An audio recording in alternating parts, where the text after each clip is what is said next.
A terrifying, faceless monster suddenly crawled out from the shore.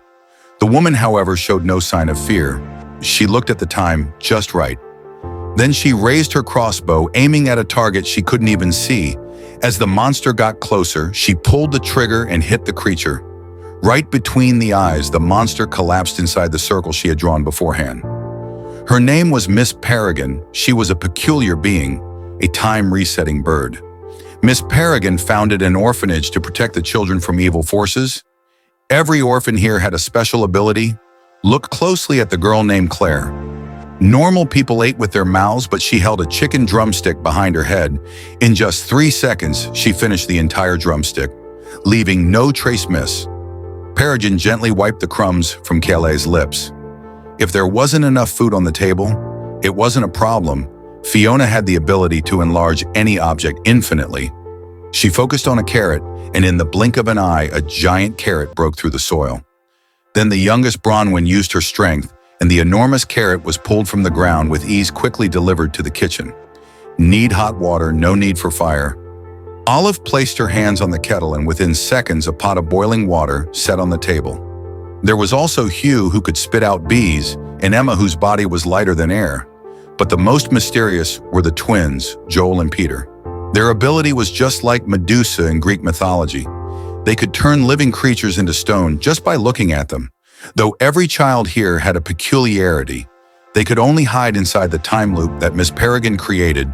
This meant that all the children were trapped in September 3rd, 1943, forever frozen in time. Never aging until one day, a boy from 2016, Jake, appeared that day. Jake received an urgent phone call from his grandfather, Abe.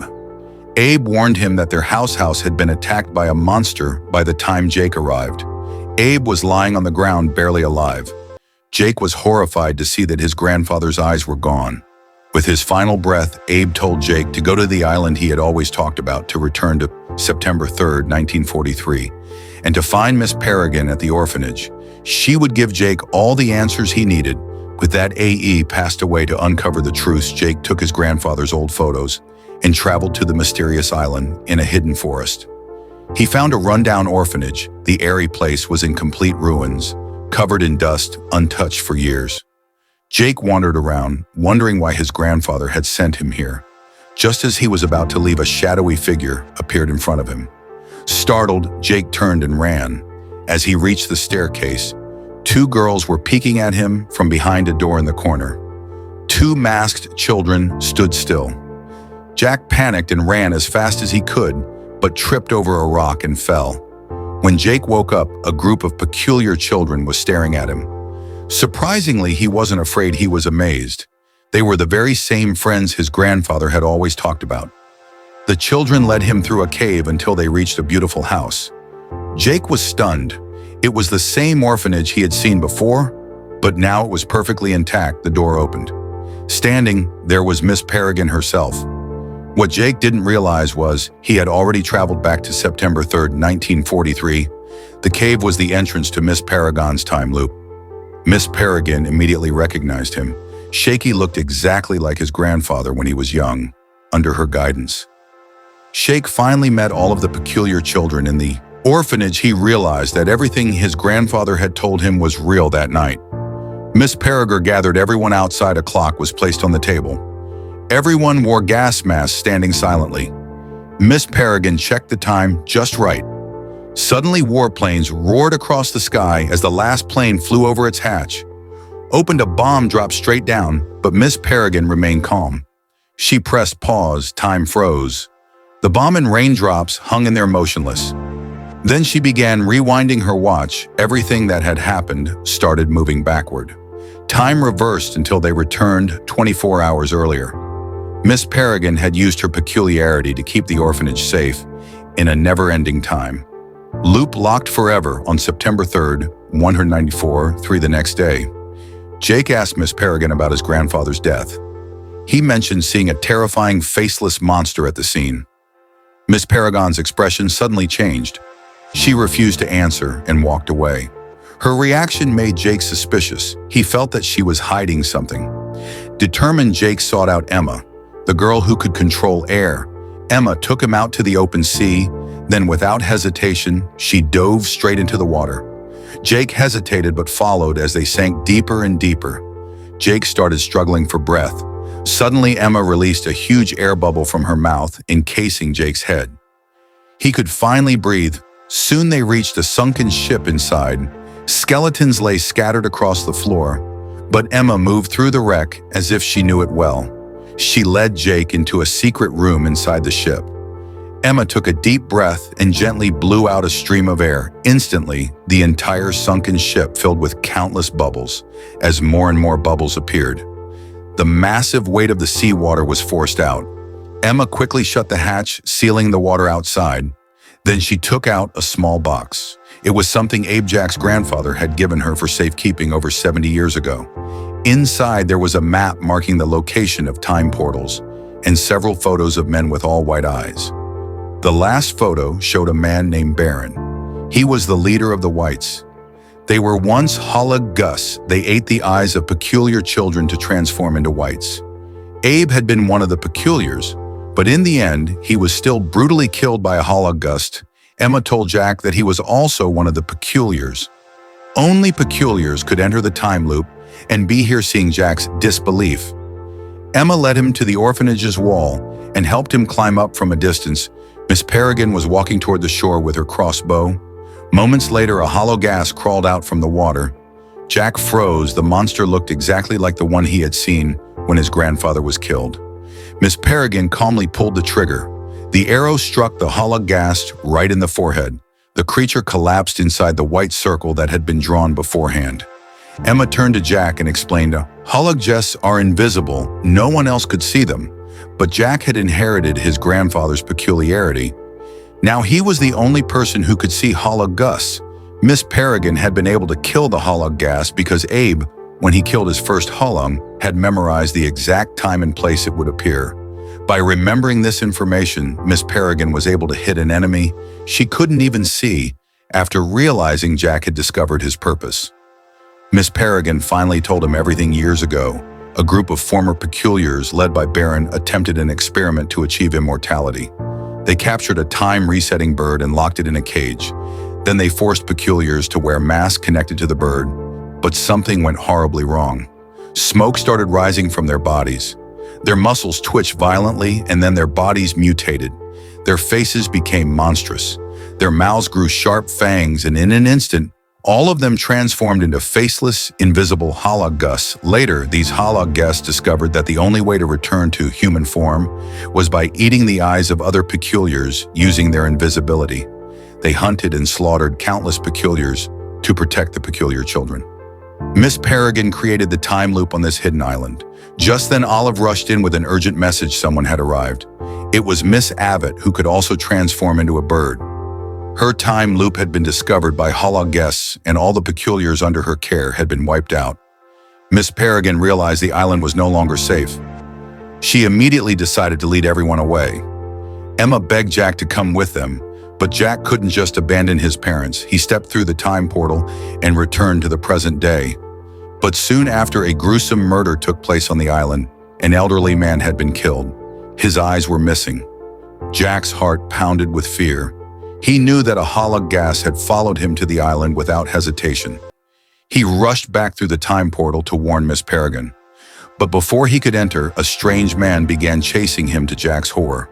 It was Baron, the leader of the Whites. He had been searching for the entrance to the time loop. Baron had taken Jack hostage and brought him to the orphanage. By now, Baron no longer needed to eat Ice Toy, a human, but he had never given up on achieving true immortality by harnessing the power of time. Bird's Miss Peregrine knew that the Holag Gus would soon attack the orphanage. Jack was the only one who could see them and lead the others in battle. So she offered herself in exchange for Jack. She transformed into her bird form and flew into Baron's cage. As the Holag Gus closed in, Jack rallied the peculiar children, arming them for the fight of their lives. But before the battle even began, a Holag Gus suddenly appeared and grabbed Miss Isit before anyone could react. The hollow gas devoured her eyes, killing her instantly. Enoch was suddenly grabbed by the Holag Gas' long tongue and lifted into the air. Just as the Holag Gas was about to devour his eyes, Jack shot an arrow, hitting the Holag Gas. The creature roared in pain and released Enoch, taking the chance. Everyone rushed out of the room, but the enraged Hologast became furious and chased after them relentlessly. Fiona stood outside the window and made the tree branches grow rapidly before the Hologast could break in. Everyone climbed onto the branches and escaped toward the ground. At that moment, several fighter jets appeared in the sky, without Miss Parag's time. Loop the orphanage was about to be reduced to ruins. Suddenly, the Hologast smashed through the window and lunged at them at the same time. The last warplane dropped its bomb in a split second. Emma grabbed Jack and jumped off the building. The Hologast and the orphanage were blown to pieces. Meanwhile, Miss Parag's time, Loop was destroyed. This meant that the peculiar children would start aging rapidly and eventually die. Their only hope was to rescue Miss Peregrine and rebuild the time loop. But Miss Peregrine had already been taken to the other side of the world by Baron to save her. They had to cross the ocean as quickly as possible. Emma LED everyone to the sunken ship. Using her power, she filled the ship hull with air as more and more air was pumped in the ship. Slowly floated to the surface. Finally, all the seawater inside was drained out. Then Olive ignited the ship's engine, and just like that, they solved the problem of crossing the sea. Jack used the map his grandfather had left behind to locate the nearest time loop. Following the map, they soon arrived at their destination inside an abandoned amusement park. Jack and Emma spotted Baron and several Hologuests. Emma immediately provoked Baron to lure the Hologuests out. As expected, the creatures chased after her. The peculiar children, already in position, started throwing snowballs at the Hologuests, waiting for them to slowly become visible. Emma then blew colorful gel onto their bodies. At that moment, a horde of skeleton soldiers appeared. It was Enoch. He had revived the sunken ship's crew. A fierce battle broke out.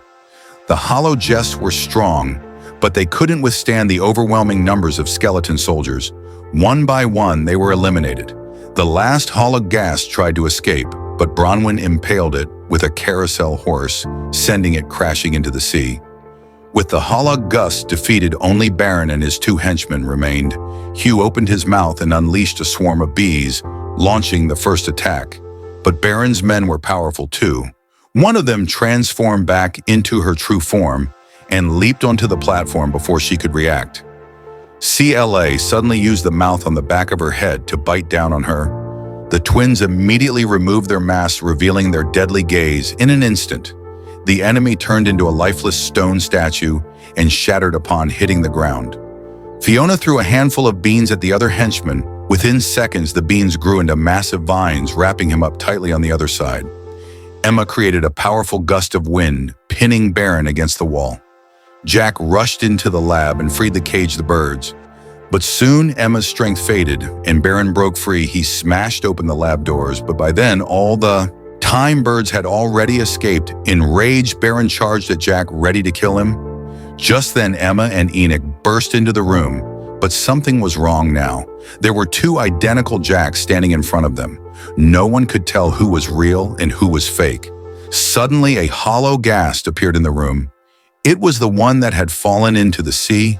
It hadn't died after all, but to everyone's shock, the Hologast walked straight toward the fake Jack. It couldn't recognize that Baron had formed into Jack. And since Baron couldn't see Hologast before he could react, the Hologast grabbed him and ripped out his eyes. Then it devoured them with delight. Jack quickly shot an arrow, striking the Hologast in the heart. The creature collapsed to the ground, finally dead. At last, the crisis was over. The final goodbye. Everyone was ready to board the ship and return to 1943.